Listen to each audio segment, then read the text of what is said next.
Okay, so how all religion is created, whether for the Jew or the Gentile. Now, from the time the true knowledge and relationship of God had been lost, every culture and civilization in all human history, no matter how old or new, has developed some form of religious practice in order to try and satisfy the elusive vacuum in the human soul that cries out for reason, purpose, and significance. All religions are the result of mankind's search and communication with the Supreme Being. And all religions are caused by three mechanisms. The mechanisms are three and the same, only appearing under different names. The first mechanism occurs through the observance of nature, the second through a founder, and the third through subdivision. Now let's examine each one in turn. Mechanism 1. Through the observance of natural events. By being exposed to the qualities of God through His creation, mankind developed some understanding of the ways of God and applied this to a form of worship, resulting in all nature religions and mythologies. And this is especially the case in cultures or civilizations where no formal religion was introduced, resulting in the worship of nature gods. For since the creation of the world, God's invisible qualities, His eternal power and divine nature have been understood from what has been made. This mechanism is based on the following pattern. The religion, mythology, or philosophy is derived from the human imagination. The human imagination is derived from observing the facts of nature, and the facts of nature are derived from her creator, God. This mechanism is repeated in all cultures throughout history, only appearing under the guise of different names. And here are a few examples. The Greek god of the sea was Poseidon. The Roman equivalent was Neptune. The Egyptians had Yam, whilst the Hindus had Varuna. Likewise, different names of gods were applied for different purposes.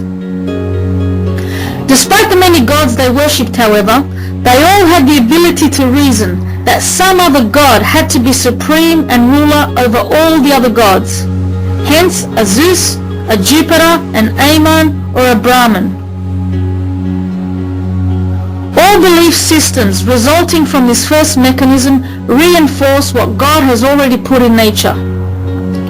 The belief patterns of such religions are in nature because they were there first in God, the Creator.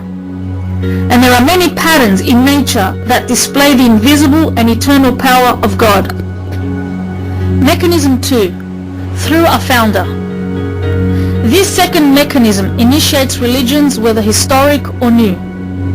Someone, usually the founder, claims to have received a divine revelation or a visitation by a majestic being like an angel, and claims they were commanded to recite or write down what they've heard or seen, and pass on these visitations, teachings, visions, or messages, thus initiating a religion.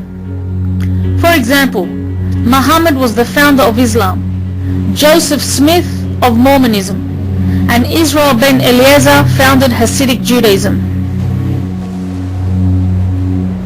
Mechanism 3. Through subdivision.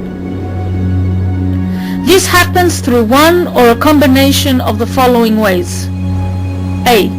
Through the divergence, branching off, breaking away, or rebellion from an existing religion, usually due to disagreement or disapproval over doctrine, or new revelation. For example, Buddhism, Sikhism, and Jainism have all branched off from Hinduism. Also, as a result of this mechanism, we have today the main branches of Judaism, namely Orthodox, Reform, Conservative, and Reconstructionist, which have all branched off from the Pharisee movement. B.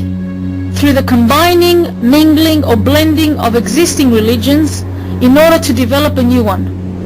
For example, Sikhism combines elements of Hinduism with Islam, and Conservative Judaism is a mixture of Reform and Orthodox Judaism. C.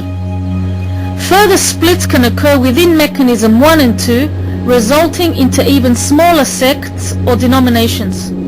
For example, Reconstructionist Judaism began as a liberal movement within conservative Judaism and then formally separated. Also, Classical Reform Judaism, Humanistic Judaism, Neolog Judaism, Jewish Renewal, and Jewish Science are other examples of further splits from previous sects. D. Through a revival of older religions under new names. Many so-called new religions are in fact old, only masquerading under a new name. For example, Kabbalah is just another form of Greek Gnosticism at a later date, as both groups believed that only a select few were given deeper understanding or knowledge. All religions, mythologies, belief systems, whatever, display man's ability to reason, so that in the formation of any religion, one needs to have knowledge and understanding on A. the nature of God, thus resulting in monotheism, polytheism, henotheism, and all the other isms. B. the way of salvation, which evidently shows that man understands he has need of this. C. the way in which one comes to the knowledge of God. D. eternity and the afterlife. And E. morality. It is these components that produce doctrine in any religion, and the fact that religions differ in the way of these components shows the contradictory nature between religions, because man is subject to deception, delusion, wickedness, and misinterpretation. Therefore, the true way to God cannot be initiated by man, but only by God.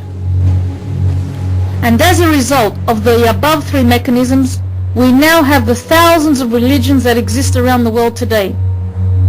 Once these three mechanisms are understood, one doesn't need to study the world's religions in order to seek truth, since the mechanisms are three and the same and are repeated in all cultures throughout human history, only under the guise of different names.